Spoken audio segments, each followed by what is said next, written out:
Hey guys, so today on Friday, we are picking up with the first questions and answers video relating to lesson 1 of what was posted on SR4. So this is the outline of the things that we did earlier in the week for that video that I uploaded. And so the general format for this is that video, which is pre-recorded by me, will go up earlier in the week. And if people have questions, then they can post those in the Google Doc. And if questions are there, I can prepare things in advance and we'll hit those questions. But if people have questions as we come up here, we will be pausing between each thing we talk about. And so we can kind of steer the direction of the conversation that way as well. Now, with this being said, most of the time, even if there's no questions, I come up with some, so we'll always have some things to talk about. But that's the general format for these questions and answers videos. So the first thing that I thought we'd talk about today was this question here. I may have danced around this a little bit in the actual lesson video, but someone might ask the question, is this much depth really necessary? So if we were to just say Satan manipulates people and events in the world to lead us Christians away from the truth, that really is basically the gist of what we talked about in the video earlier in the week. And that is the main contention of the study that we're going through. But if we just say it in one sentence, is that enough on its own? Why do we have to spend weeks and weeks, because I'm sure that's how long this will take, and wade through hundreds of pages of teaching on all of this if we can just say it like that? And so this second paragraph here is this is really the reason right here. So I'm just going to read it. A cardinal rule of any battle is knowing your enemy, not just a little bit, but everything about them. You may have also heard the Latin phrase scientia potentia est, knowledge is power. So if we don't know about what Satan is trying to do and the methodologies he employs, the tactics, and all of that, we are going to be flying blind. And going with that metaphor of life as a spiritual battlefield, like we've spent so much time talking about in the study on peripatiology that we've been doing for a long time now, you do not want to be without information in a battle. In military history, actually, people who study strategy and stuff will tell you that information on the battlefield is the most crucial thing. So the element of surprise in warfare is absolutely huge. And for us as Christians, we don't want surprises in terms of what we thought was the case, what we thought was important to be revealed to be false on Judgment Day, because we wasted all of our time on things that only happen to look important.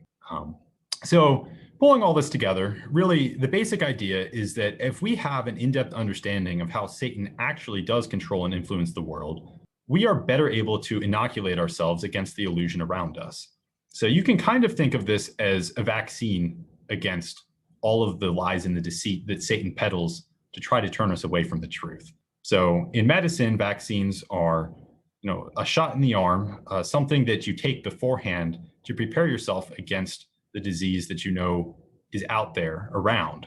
And so for us as Christians, if you compare the lies of Satan and what he tries to feed us to a disease, then if we stick ourselves in the arm beforehand, we can come sort of forearmed and prepared to handle whatever Satan may throw at us.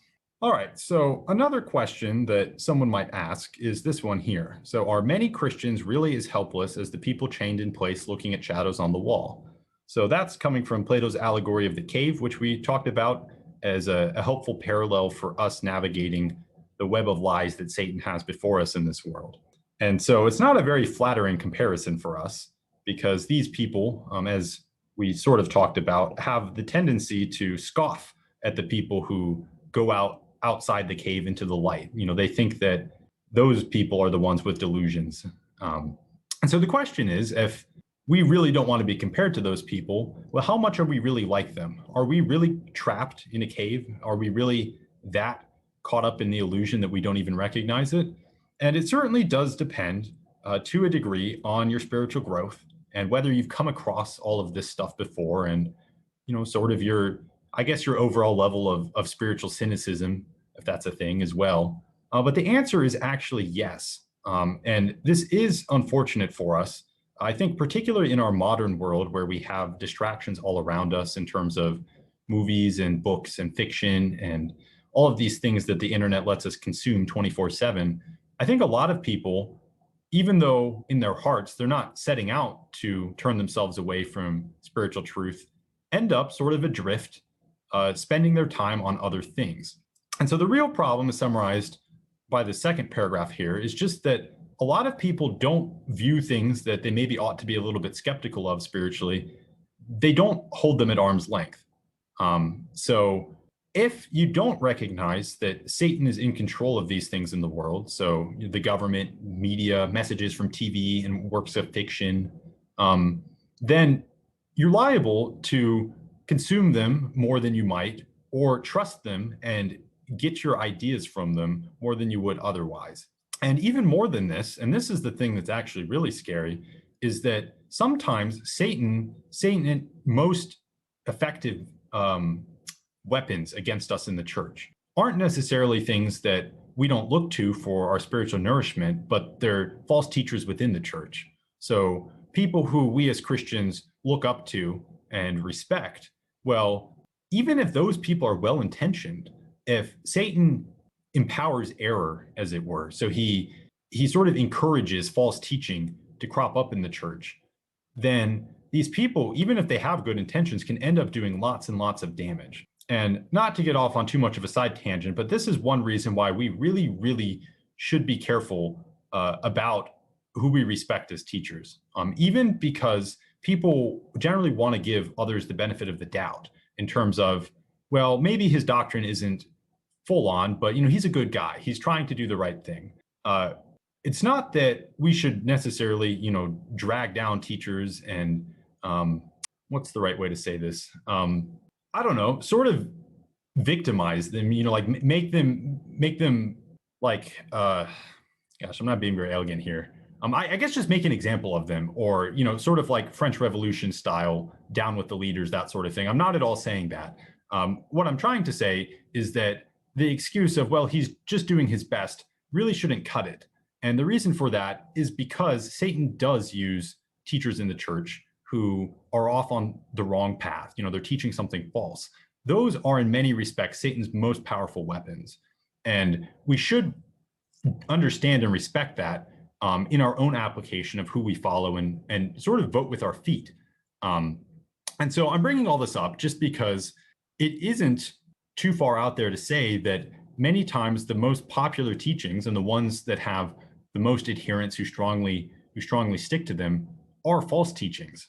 As unfortunate it is to say. So the one that I use as an example, and this is a pretty good example in general, is the prosperity gospel. So the idea that God wants us to be rich and blessed, and, oh, if you give me money, God will bless you, that sort of thing, which seems to many of us to be very obviously false right at the outset, but it's a pretty popular teaching nonetheless. And that doesn't just happen. I mean, this particular one is something that people want to believe, but to use the words that James does in James chapter 3, it's set on fire by hell, right? So that's talking about the tongue, but false teaching as well. These things don't just come up in the church by happenstance. Satan is architecting this system of lies and false teaching. He's planting these things within the church to try to destroy it from within. All right, so I won't spend too much more time there. I mean, I just think that's perhaps an area in which people don't recognize the risk as much as we should. And so the main takeaway from this slide is that, in truth, many people really are oblivious to the fact that this world is completely within Satan's control, and that it is set up to deceive and distract us from the things that are actually important spiritually. And so all of this together is why pursuing something like SR4 really is valuable for us, because even if we might wish to say that the church in general is on the right track or doing good, the truth is, especially in our time and place, a lot of people aren't as aware as they should be as to the fact that we are called to be enemies to the world. So friendship with God makes us enemies of the world. All right, so we just said that friendship with God makes us enemies of the world. And this is a good passage here in John chapter 15 that talks about this. So I'm just going to go ahead and read, picking up at verse 18 of John chapter 15. If the world hates you, keep in mind that it hated me first. If you belong to the world, it would love you as its own. As it is, you do not belong to the world, but I have chosen you out of the world. That is why the world hates you. Remember what I told you, a servant is not greater than his master. If they persecuted me, they will persecute you also. If they obeyed my teaching, they will obey yours also. They will treat you this way because of my name, for they do not know who sent me. So this passage here is just supporting what we were talking about in terms of we really do have to pick one. So are we on God's side, or do we side with the world? And if we side with the world, even though it may not seem like it from the outset, siding with the world means we're siding with Satan against God. So it might seem like we're being kind of harsh here. We're very much calling people out for not recognizing the dangers around us. And so even though we are talking in generality, so we're saying, many people, not that person right over there, it does seem like maybe we're coming off as overly harsh. And something that should help temper this a little bit is to recognize that we are these people ourselves as well, at least from time to time. So as I phrased it here, do you wake up in the morning and remind yourself that this world is nothing but ashes and dust, and that it is the invisible that is eternal? Well, no, I don't either, at least not most of the time. However, even so, even though we ourselves are unworthy, we do have to be harsh and say what needs to be said, because Satan is all too happy to use niceness as a club to beat down the truth in this world. And so what I mean by that is that some people might take issue with sort of calling things how they are, and for saying, people need to be more red hot for the truth. People should stop getting so caught up in the lies of the world, even if these things aren't out and out terrible all on their own, because anything that takes our time and focus off God ultimately is leading us away from God.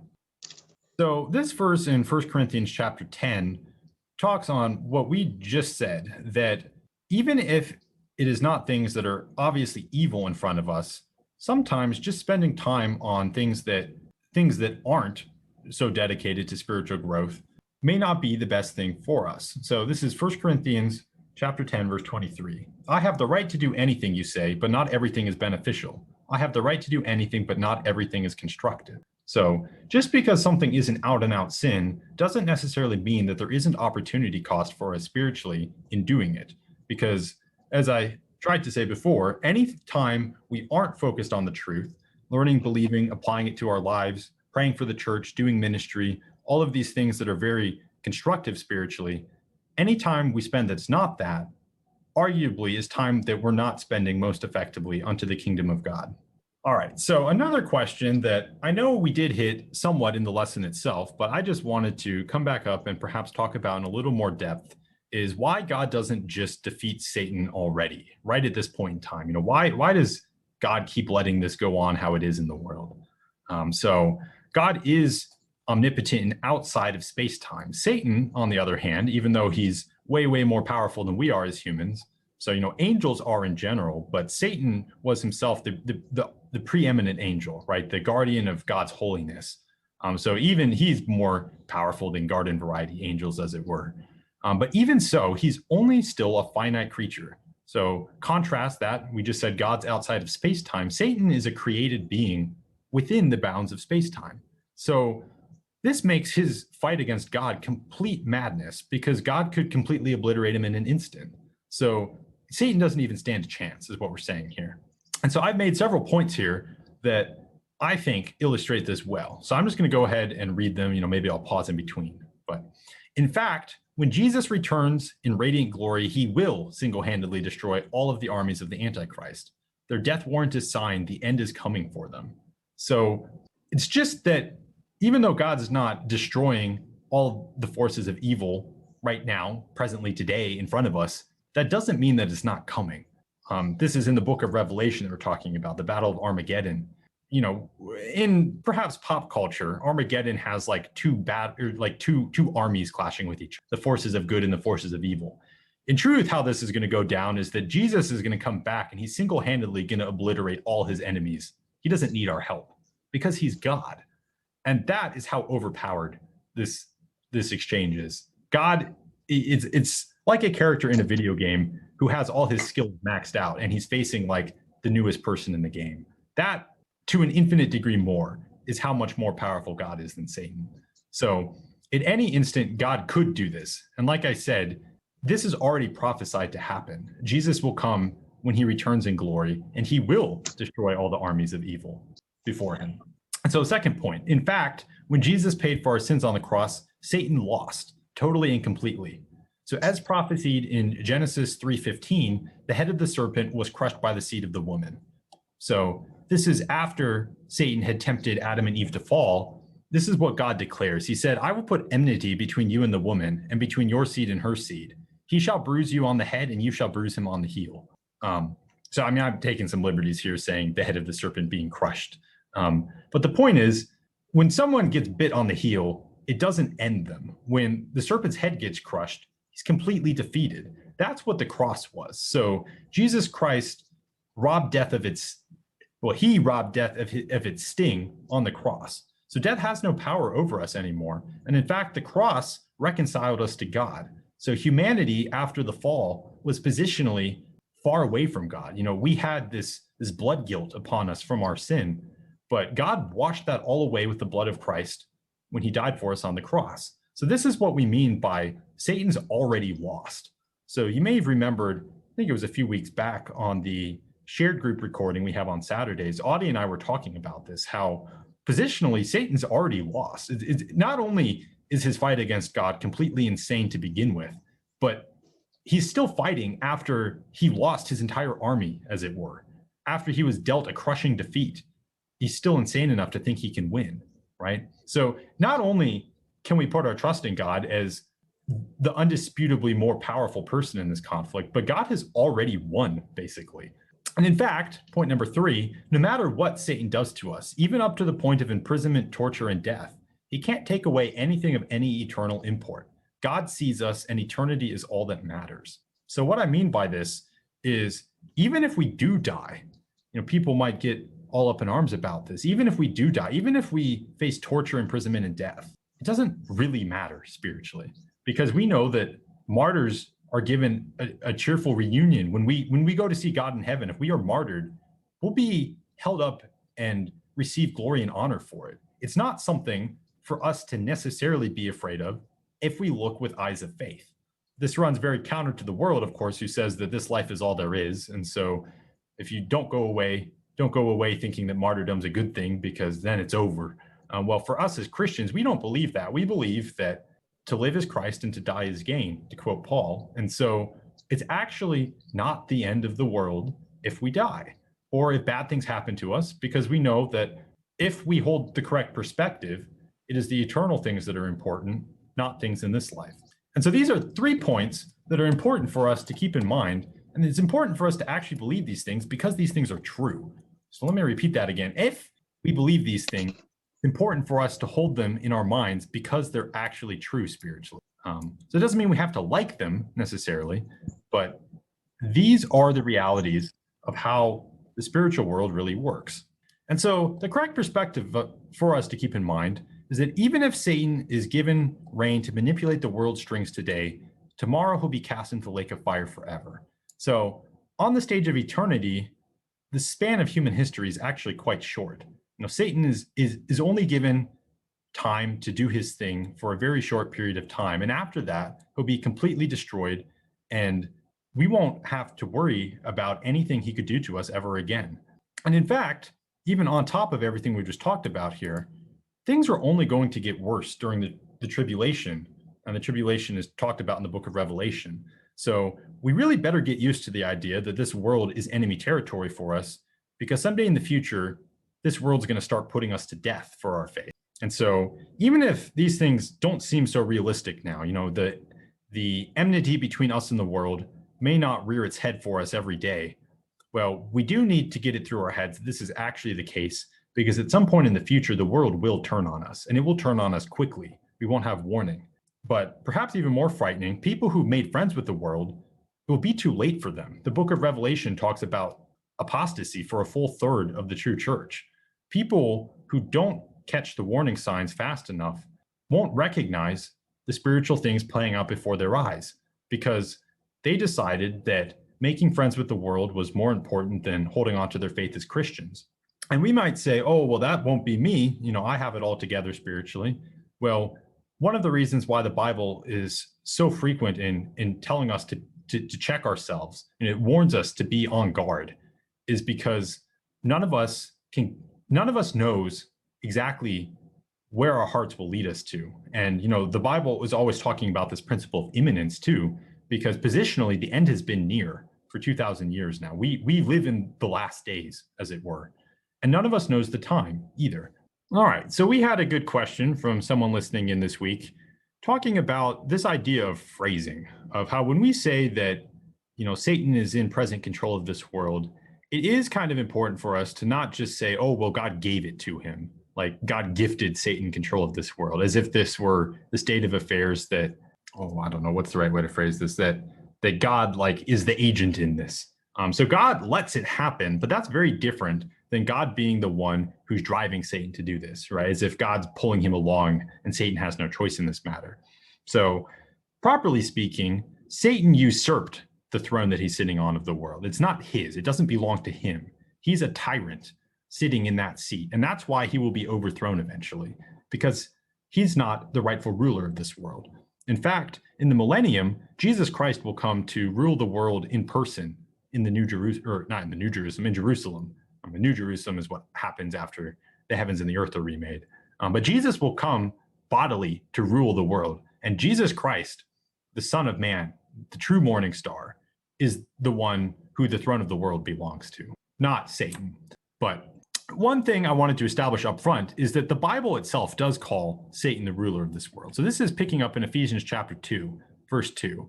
So it talks about the ruler of the kingdom of the air, right? So that's this world at present, right? The spirit who is now at work in those who are disobedient. So Satan really is called the ruler of the kingdom of the air, right? So this doesn't mean that Satan, what's the right way to put this? This doesn't mean that Satan is the true spiritual ruler of this world, but he is the one who is in control of the physical world presently. So I just wanted to pull this verse up to show that we're not just calling Satan ruler of this world willy-nilly as if, oh, I don't know, we're filling in blanks that the Bible doesn't actually talk about. This is what the Bible itself says in Ephesians chapter 2.